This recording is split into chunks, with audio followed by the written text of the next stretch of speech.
Petite, où il y a marqué Chana, pourquoi tu pleures? La Haftara du premier jour de Rosh Hashanah. Il a pas même dit? Il manque une feuille? Ah ouais. Prends ça pour l'instant, ouais, prends celui. Ou alors celui avec Nathan. Nathan suit Aaron. Ok, non, bon, Chabal et Aaron pour cette journée. Non. Tu seras chaud? Ok, c'est bon. Ok, on y va.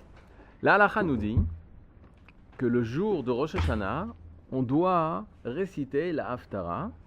Et quelle Haftara? La Haftara qui commence, qui débute le livre de Shemuel, le livre du prophète Shemuel. C'est-à-dire, ça c'est la halakha. Maintenant, il faut savoir que à chaque fois qu'on parle d'halakha, ah venez, je t'avais pas vu, ça va. À chaque fois qu'on parle d'halakha, il faut savoir que la halakha, elle vient préciser ce qu'Akadosh Baruch Hu, il nous demande d'être le jour de la fête. Comme on a expliqué, Akadosh Baruch Hu, il y a une anhaga, il y a un comportement divin le jour de cette fête, et on va devoir réaliser la halakha en fonction du comportement divin. Et on a expliqué que le jour de Rosh Hashanah, qu'est-ce qui se passe le jour de Rosh Hashanah? On a la création, le premier Rosh Hashanah, c'était la création de l'homme. Vous vous rappelez, c'était le vendredi de la création. Bien fait. Au niveau de la halakha, on nous dit, tu sais, le jour de Rosh Hashanah, il faut lire la Torah. Et lorsque tu vas lire la Haftara, il faut une Haftara tout à fait particulière. La Haftara qui va exprimer la fête. Quelle Haftara? La Haftara, le premier chapitre du Sefer Shemuel. Et la question, c'est de savoir pourquoi. Quelle est la particularité dans ce premier chapitre du Sefer Shemuel, du livre de Shemuel, le prophète Shemuel, avec Rosh Hashanah? Pour comprendre ça, vous avez ici le Makor numéro 1. Vous voyez Talmud Rosh Hashanah? Alors c'est Talmud. Alors Talmud d'abord, je vous explique un petit peu. Yosef, t'as ton feuillet? C'est ça? Mets-toi là-bas, comme ça je te vois entre les Aaron et Nathan. Il faut savoir que nous, on a l'habitude de parler de Gemara. La Gemara. Pourquoi on a parlé de Gemara alors qu'on sait que dans le langage de nos sages, on ne parle pas de Gemara. Le mot Gemara n'existe pas. On parle de Talmud. Talmud. Talmud Bavli, le Talmud de Bavel. Talmud Yerushalmi, le Talmud de Jérusalem. Dans la Mishnah, on dit tout est important. Mais Talmud Torah Keneged Kulam, l'étude de la Torah, le Talmud, est avant tout. Mais il faut savoir que quand les Chachamim nous dit le mot Talmud, ils parlent de la Gemara. Pourquoi on a changé le mot de Talmud à Gemara? Parce qu'à l'époque, les Notzrim, les chrétiens, ils voulaient brûler nos livres du Talmud. Nos livres du Talmud. Toutes nos pages de Gemara, ils voulaient les brûler. Tous les livres, ils voulaient les brûler et empêcher la connaissance d'Israël de se développer. Alors qu'est-ce qu'ils ont décidé de les Chachamim? Ils ont dit on ne parle plus de Talmud, on parle de Gemara. C'est-à-dire, c'est la raison extérieure. La raison intérieure, elle existe, elle est importante, mais pour l'instant, c'est la raison extérieure. La raison extérieure, c'est on a changé de Talmud à Gemara. À chaque fois que vous verrez nos Chachamim parlent de Talmud, c'est pas l'imoud. Il y a une différence entre l'imoud, c'est l'étude. Talmud, c'est pas l'étude, c'est une étude particulière au Ham Israël. L'imoud, je peux utiliser le mot l'imoud pour l'imoud mathématica. Matalomet, qu'est-ce que tu étudies? Anilomed mathématica, j'étudie les mathématiques. Limoud mathématica, limoud physica. Je peux utiliser le mot limoud pour toutes les matières profanes qui existent. Mais Talmud, c'est une manière tout à fait particulière à l'étude de la Torah, à la science d'Israël. Lorsqu'on étudie la physique, les maths, la philo, tout ce que vous voulez, c'est une étude normale. Et les juifs de l'époque, ils savaient comment, les goïms, ils savent exactement comment on fait cette étude. La seule étude qui est particulière en Israël, c'est Talmud. Une fois, la première fois que j'ai... Pas la première fois. Chaque début de Zman, du temps, on invite les parents à venir rendre visite aux élèves, à leurs enfants qui sont à l'Yeshiva. Maintenant, les parents, ils arrivent et ils disent... Shavuot. Maintenant, qu'est-ce qu'ils disent? Ils disent, non, alors comment ça se passe l'étude? Je leur montre la bibliothèque. Quand tu leur montres la bibliothèque, non, elle est petite la bibliothèque. Ensuite, je dis, comme ça, vous n'avez rien vu. C'est pas là l'essentiel de l'étude. L'essentiel de l'étude, je les emmène au Beth Midrash. Et je dis, voilà, ça c'est le cœur de la yeshiva. Et au Beth Midrash, il y a du bruit. Au Beth Midrash, ça parle. Au Beth Midrash, ça crie. Et les parents, qu'est-ce qu'ils ont dit? Ils disent, mais il ne peut pas étudier comme ça. Il y a trop de bruit. On avait l'habitude qu'on était à l'université, on avait à la bibliothèque, il fallait le silence. Et il y a un crayon qui tombe par terre, tout le monde se retourne. Chut. Pourquoi? Parce qu'on a besoin de silence pour étudier le chol. Ça, c'est possible. Mais le Kodesh, c'est pas de cette manière qu'on étudie. Le Kodesh, l'étude de la Torah, c'est quelque chose de vivant. C'est quelque chose dont on doit parler. Vedi Bartabam. Nos Chachamim nous disent, la Torah, c'est seulement quand tu parles avec quelqu'un. La Torah, c'est seulement l'étude en communication avec quelqu'un, en chavruta avec quelqu'un. Ça, c'est la Torah. Il n'y a pas marqué tu liras les paroles de Torah. Il y a marqué vedibarta, tu parleras les paroles de Torah. Avec qui tu parles? Avec quelqu'un. Donc tu es obligé d'étudier la Torah en chavruta. Et c'est pour ça que je vous demande, messieurs, c'est que même quand vous avez un cours, il faut parler, il faut poser des questions. Sinon, c'est pas l'imout Torah. Si une personne est comme ça, elle écoute comme ça, c'est pas Torah. Torah, c'est écouter et répondre. Poser des questions, intervenir. Sinon, c'est pas l'imout Torah. Ça se dit Talmud. C'est pour cela que la Gemara, c'est quoi? La Gemara, c'est nos sages qui étaient au Beth Midrash et qui discutaient de Torah, qui parlaient de Torah. Et c'était une discussion entre maître et élève. Ils ont enregistré ça avec un MP 613 et ils l'ont mis sur papier. Ça fait la Gemara. C'est pour ça que les gens s'étonnent quand ils disent la Gemara, ils disent mais c'est balagan, ils parlent de ça. Ensuite, il y a quelqu'un d'autre qui ramène ça et qui parle de ça. Comment c'est possible? On ne peut pas travailler comme ça. Moi, j'ai besoin, premier, deuxième, troisième, un plan, dirigé, etc. Non, on étudie la Torah parce que c'est une Torah vivante de discussion.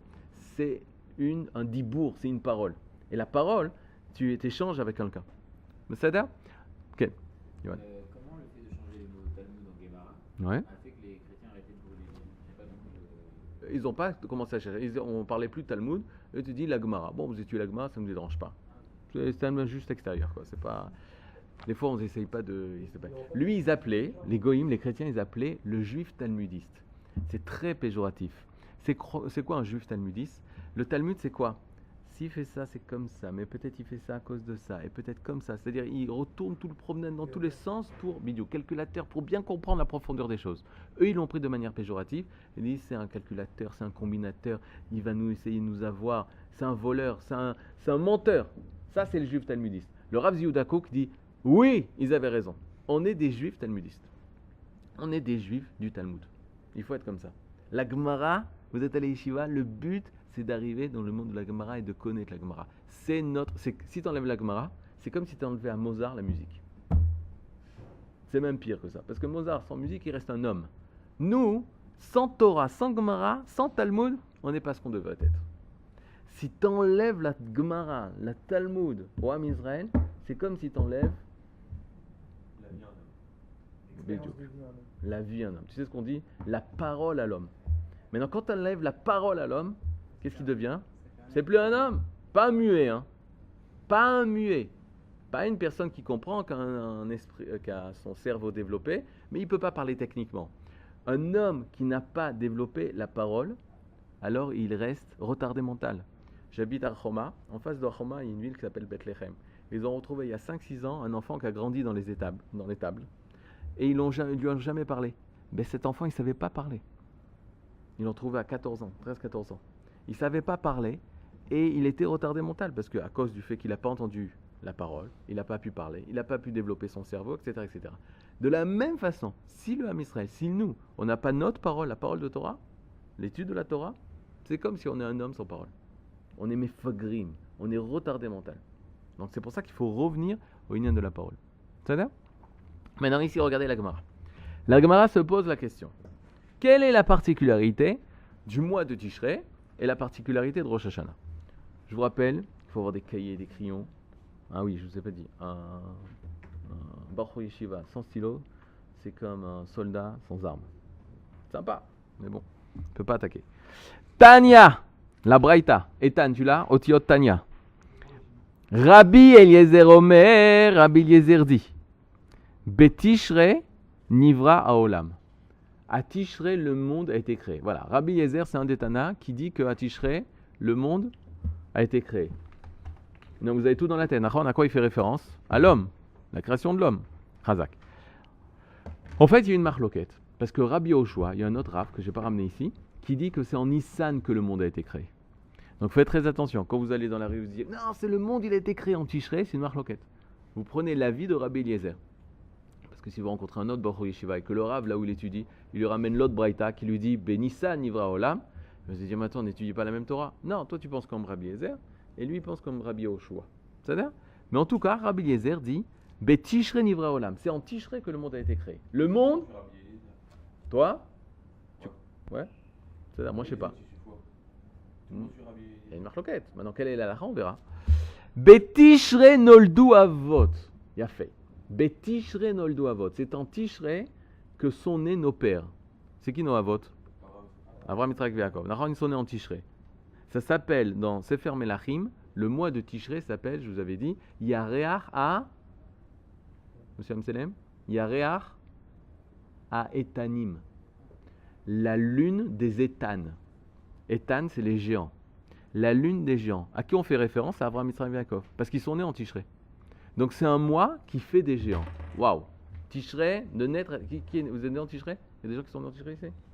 Personne n'est né en Tishré? Ok. Ben, vous auriez pu être géant. Betishré metu avot. C'est aussi en Tishré, au mois de Tishri, que les avot, ils sont morts. Metu. Ok, donc c'est un mois spécial aussi. Et pourquoi c'est important de préciser ça? D'après, si tu veux montrer le bon côté de Tishré, il ne faut pas dire qu'ils sont morts, d'accord? Spécial de dire que c'est un mois où sont morts Avram, Yitzhak, Yaakov. Oula, peut-être qu'il ne faudrait pas faire toutes les fêtes. On voit que le mois de Tishré, c'est bien ou c'est pas bien qu'ils sont morts les Avot? On va voir. Noldo, c'est pas naître. Ouais, et là c'est Metu. Mais on a dit juste avant, Ils sont nés, ils sont morts, ouais. Mais bon. Ah bah alors c'est bien si ils sont nés, ils sont morts le même jour. Nahon, toi tu connais ça, Nahon? C'est une bracha. Si c'est... Mais là c'est le même mois. On ne sait pas si c'est le même jour. Befessar, à Pessah, lors de la fête de Pessah, Nolad, qui c'est qui est né? Yitzhak. Allez, criez. Il a fait, pas Marlo. Il a fait, Pessah c'est pas Tishré, ça tout le monde est d'accord. Ok, ça vous avez pas de marloquette. Pessah c'est en Nissan. Mais comment se fait-il que le même Tana, il est en marloquette avec lui-même? Tu peux prendre deux Tanaïm qui sont en marloquette. Rabbi Eliezer, Rabbi Yoshua, il y en a un qui dit c'est Nissan, et l'autre il dit Tishré, ça marche. Est-ce qu'il y a une renaissance? Est-ce qu'on parle de... Alors on va voir, Bidouk, parce que quand, alors il y en a qui ont voulu dire comme ça. Ils ont dit non, ceux qui sont nés à Tishré, c'est Avram et Yaakov. Et Yitzhak, il est né à Pessah. Ouais, mais alors on ne dit pas Avot, parce que sur 3 t'en enlèves un, c'est plus la Avot, c'est Avram Yitzhak. Alors dis Noldu Avram Yitzhak, Avram et Yaakov. Et comme il y en a qui disent que le début du monde c'est ou en Tishré ou en Nissan, ça c'est une marloquette. Mais Rabbi Eliezer lui-même, qui dit que les pères, les Avot, ils sont nés à Tishré, il dit que à Pessah, Yitzhak il est né. Et pourquoi Bichlal, on me ramène Yitzhak ici? Ah, Hazak, on va voir. Il a fait, c'est un élément de réponse. Mais moi aussi je comprends pas pourquoi il ramène ça. On parle de Tishré, on parle de Rosh Hashanah. Qu'est-ce que tu me ramènes Yitzhak qui est né à Pessah? On parle pas de ça maintenant. On continue. Berosh Hashanah Nifkeda Sarah. C'est à Rosh Hashanah. Alors maintenant, faites très attention parce que ce mot il est très important. Nifkeda. Nifkeda, c'est le passif de pakod. C'est quoi pakad? C'est quoi pakad? On va lire dans la paracha de Rosh Hashanah, Ve'Hashem pakad et Sarah. Hachem, il s'est souvenu, il s'est rappelé de Sarah. Pourquoi il a besoin de se rappeler de Sarah? Qu'est-ce qu'elle a fait, Sarah, la pauvre? Non, plutôt qu'est-ce qu'elle n'a pas fait? Ou plutôt qu'est-ce qu'elle n'a pas? Elle n'a pas d'enfant, bidiouk.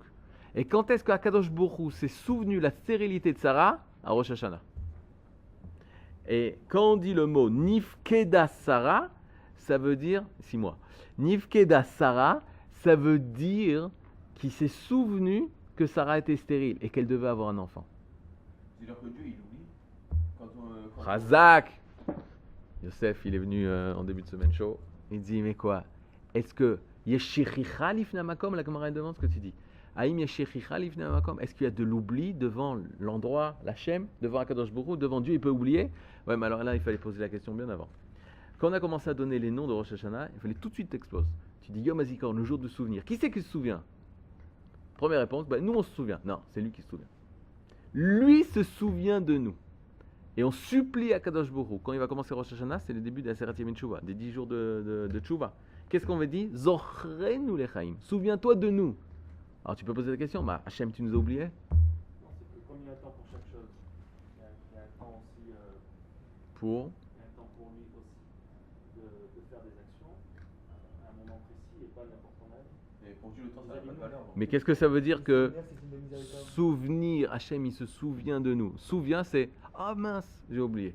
Alors c'est sûr que quand on parle de Kadosh Baruch Hu, on ne peut pas dire une chose comme ça. Mais c'est sûr, c'est par rapport à nous. C'est quand on parle, nous, de souvenirs, ça veut dire qu'il y a eu un oubli. Mauvaise nouvelle, qu'on dirait que oui, il y a un oubli. Si on parle que c'est Yom HaZikaron, qu'on doit se souvenir de la même façon qu'Akadosh Baruch Hu, il s'est souvenu de Sarah, qu'on dirait qu'il y avait un oubli. La question de savoir, c'est qui a oublié? Qui a oublié qui? C'est-à-dire? On continue. Nifkeda, pour l'instant, on prend que les questions. Nifkeda a été souvenu. Ouais, si vous avez une question à propos De tout. Shem, Paquet, Bédiouk. Quand Akadosh Baruch Hu va sauver l'Am Israël, Moshe Rabbeinu il doit se présenter au Am Israël avec le nom de code. C'est quoi le nom de code? Pakod, Yivkod, Elohim, Etrem. Souvenir se souviendra Akadosh Baruch Hu. Et donc, qu'est-ce qui se passe? On sait que c'est venu le moment de la Géoula. Pakod, Yivkod. Qu'est-ce que ça veut dire Hachem? Il s'est souvenu. Il ne s'est plus rappelé du Am Israël. Nachod. De toute façon, ça, vous le on pourra résoudre ce problème durant toute l'année. Tous les mots qu'on dira à Kadosh Baruch Hu, Ma Hachem, il ne sait pas, Ma Hachem, il ne se rappelle pas, Ma Hachem. Alors on comprendra que Baruch, que non. C'est clair que non. Hachem, il n'arrête pas de se souvenir de nous. Nifkeda Sarah, donc a été souvenu, bon, je ne sais pas comment on dit, Sarah, mais pas seulement Sarah. Rachel et Hana. Hana, c'est la Haftara. Sarah, c'est la paracha.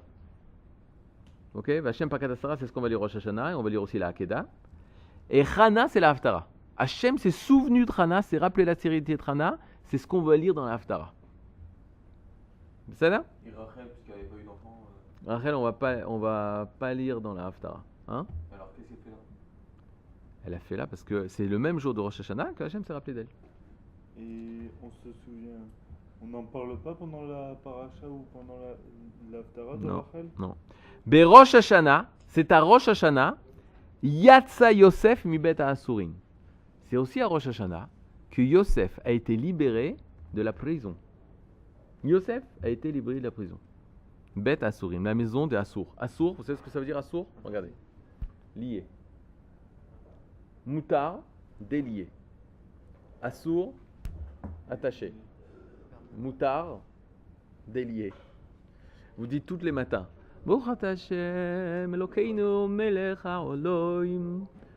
Matir Asurim. Matir Asurim. Et un élève, il voulait dire Matir Asurim, il est bon ce Dieu. Pourquoi? Parce que Matir, Mendel, ça veut dire quoi Matir? Il permet. Asurim, ce qui est interdit. Oh, c'est super. Ah, si vous avez un Dieu comme ça, tu peux aller vers ce Dieu-là, il est extraordinaire. Matir Asurim, il permet les interdits. Oh là, c'est extraordinaire. Ah, s'il y a un Dieu comme ça, j'achète. On achète tous, Rachel. On achète tous. Matir Asurim, ça veut dire quoi quand vous dites tous les matins? Reprenez la traduction des brachot du matin, c'est un limoud, une étude extraordinaire. C'est quoi Matir Asurim? Il libère, Matir, il délie Asurim, les prisonniers, ceux qui sont attachés. C'est-à-dire, tu es comme ça le matin, tu es comme prisonnier, tu n'as pas dormi, parce que tu t'es couché à 2h du matin, tu croyais que tu étais Superman, Superwoman, tu te dis, je peux dormir à 2h du matin, j'ai besoin, comme le Gaon de Vilna, dormir 4 heures, moi. Et le lendemain matin, tu es comme ça, et c'est dur d'étudier. Matir Asurim, il te libère de toutes tes prisons. Matir Asurim. Maintenant, Mazéomer, Zéomer, qu'à Rosh Hashanah, Yosef, on l'a délivré. Donc si vous êtes en prison, Chazvé Shalom, Rosh Hashanah a une chance de s'en sortir. Ça veut dire? Sachez-le. On passe pas en jugement. Et on passe en jugement. Tard qu'on passe en jugement, Rosh Hashanah. Ça c'est clair, on n'en parle même pas. Yatsa Yosef Mimetzori. Berosh Hashanah. Resh E.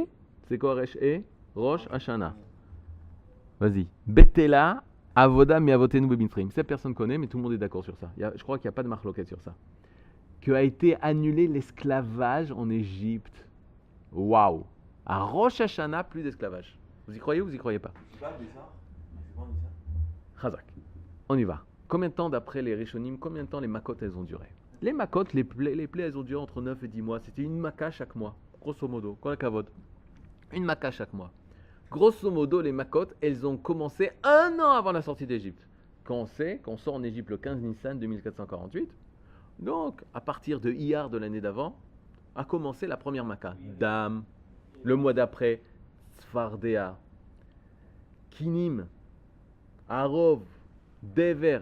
Maintenant, c'est très simple. Jusqu'à Rosh Hashanah, il semblerait qu'il y ait eu 5 makot. Les 5 premières plaies, elles ont été données jusqu'à Rosh Hashanah. Qu'est-ce qui s'est passé? Après Rosh Hashanah, on a libéré. Ils ne sont plus en esclavage, les Ham Israël. Tout le monde, écoutez bien, tout le monde retrouve sa place. Son travail, son argent, sa maison, ses enfants, tout le monde. La Shoah s'arrête.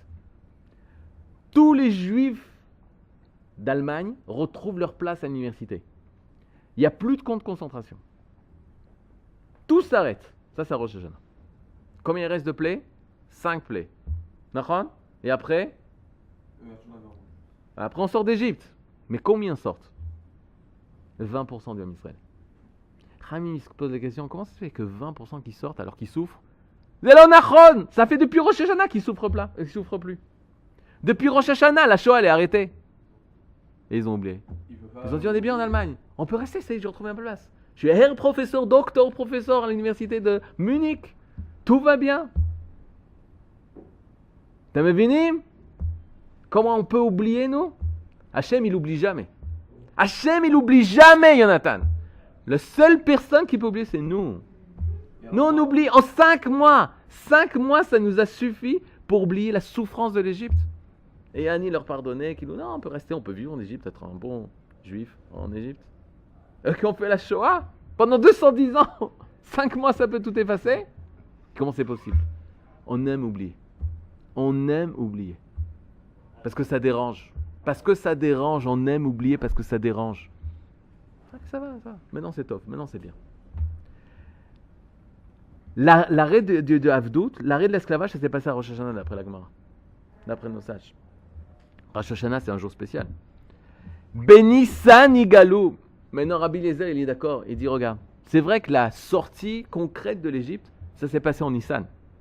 Aval Betishre, Atidim Ligael. Le mois de Tishre, il est tellement grand qu'on est appelé futurement à être libéré. Atidin, ça veut dire le mot Atid, futur. Atidim, nous sommes futurement appelés, les Igael, à être libérés. Chazak, ça c'est le mois de Tishre. Maintenant on y va, on fait le résumé. Tishre, Rosh Hashanah, je mets ensemble. Création de l'homme. Ensuite. Naissance d'Abraham, Yitzhak, Yaakov, sauf Yitzhak. Naissance d'Abraham, Yitzhak, Yaakov, il y a un problème avec Yitzhak. Chazak. Ensuite. Sarah, Hachem se souvient de la stérilité de Sarah, c'est-à-dire qu'elle va enfin devenir mère. Rachel et Hana aussi. Yosef sort de prison. L'esclavage en Égypte s'arrête. Chazak.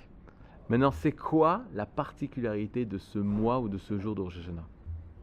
Qu'est-ce qu'il agit? Pardonne. Libère. Il se souvient de nous. Se souvient. Allez. Oublie les fautes. On renaît. Alors, on renaît. Venez, on y va. Renaissance. Est-ce qu'on est d'accord avec renaissance? Les choses les plus simples sont les plus vraies. On pardonne le futur. On quoi? On parle de notre futur. Ou on s'ouvre au futur, peut-être. Regardez. Moi, je pense que la chose qui est le point commun entre tous ces événements, c'est le renouvellement. Renaissance, renouvellement. Le renouvellement. C'est-à-dire, ça s'appelle en ivrite It Chad Shut. Le renouvellement. Ça se passe à Rosh Hashanah. It Chad Shut. Chadash, c'est nouveau. It Chad Shut, c'est renouvellement. Pourquoi c'est la chose la plus simple? Parce que c'est nouvelle année. Maintenant, comment on souhaite la nouvelle année? Qu'est-ce que tu vas dire le jour de Rosh Hashanah? Shana Tova. Shana Tova, d'accord? Shana, ça veut dire quoi? Allez. Année. Année, ça veut dire quoi aussi? Bonne. Non, Shana. Shana. Quel mot ça vous rappelle, Shana? C'est un nom, Shana, c'est Chaîne, une dent. Ça, je peux pas te le dire, je sais pas. Ça vous rappelle d'autres mots, Shana, d'accord?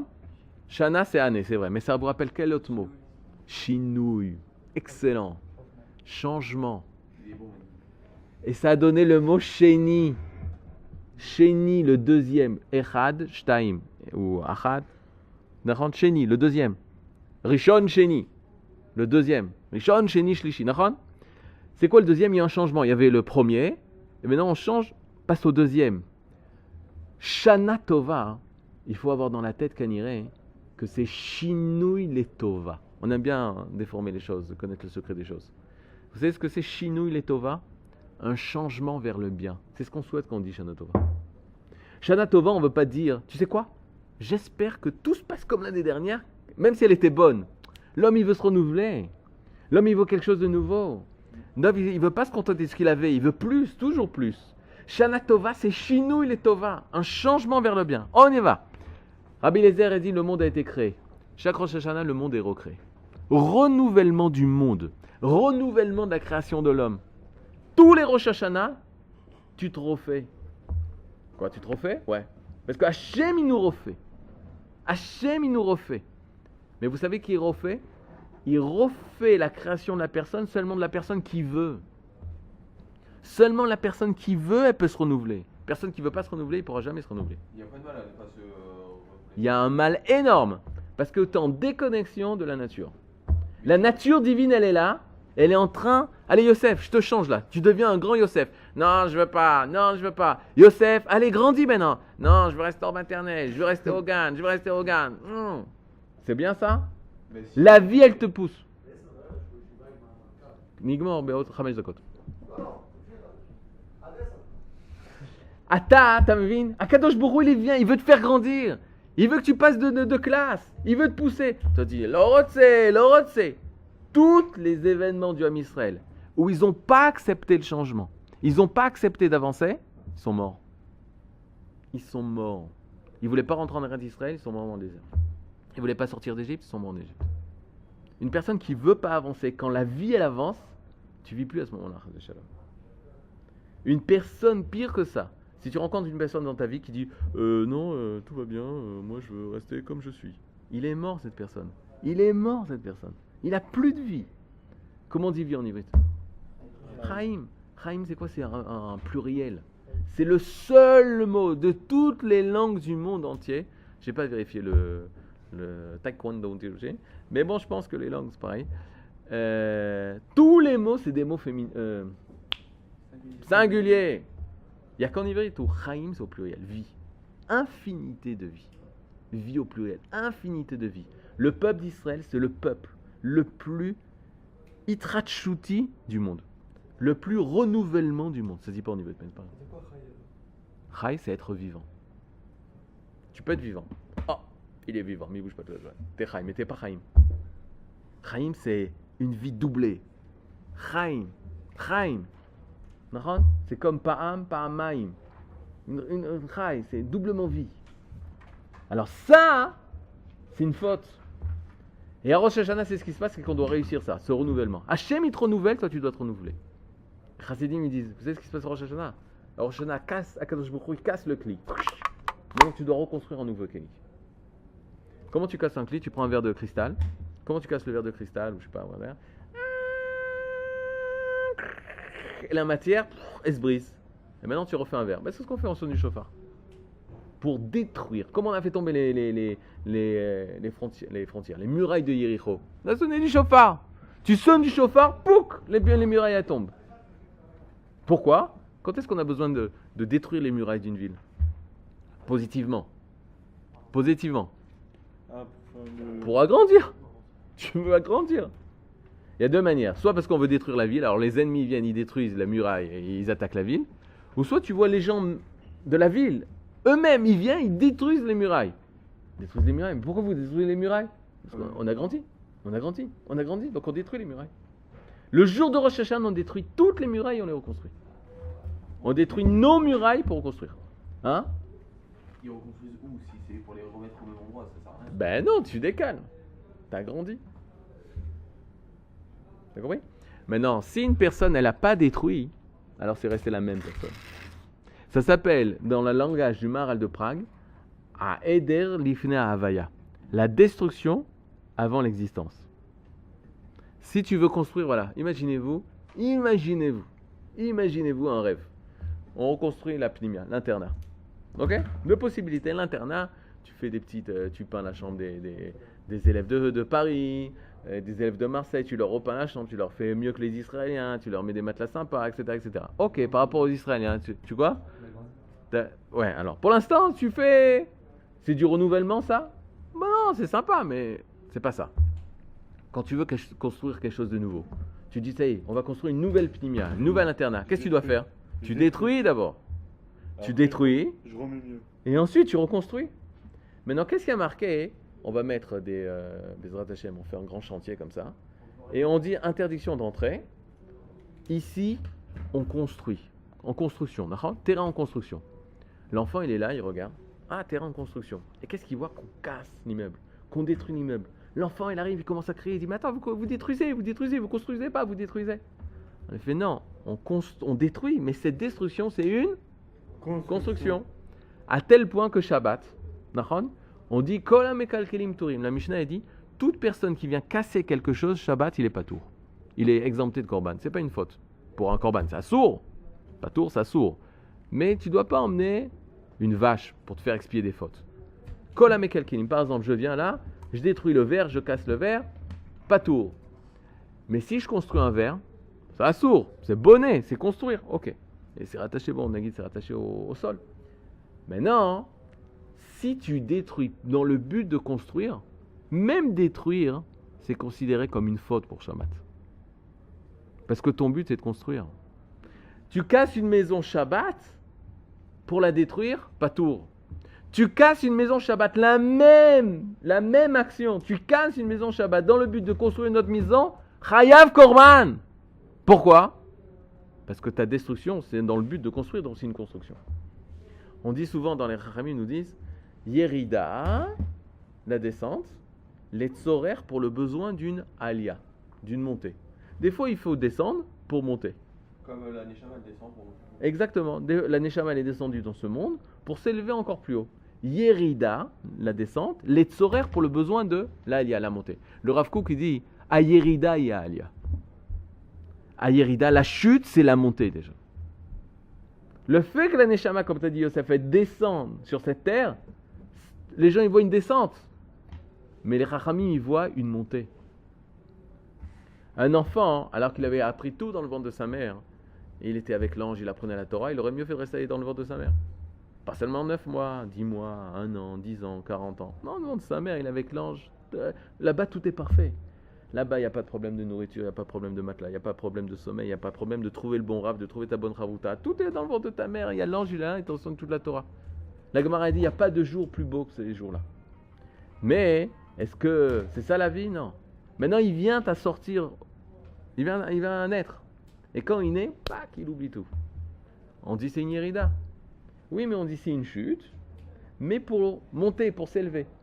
Et le Rav, il dit, le fait de naître, c'est ça la naissance, c'est ça la montée, c'est ça l'élévation déjà. C'est pour ça qu'on est heureux de cette naissance.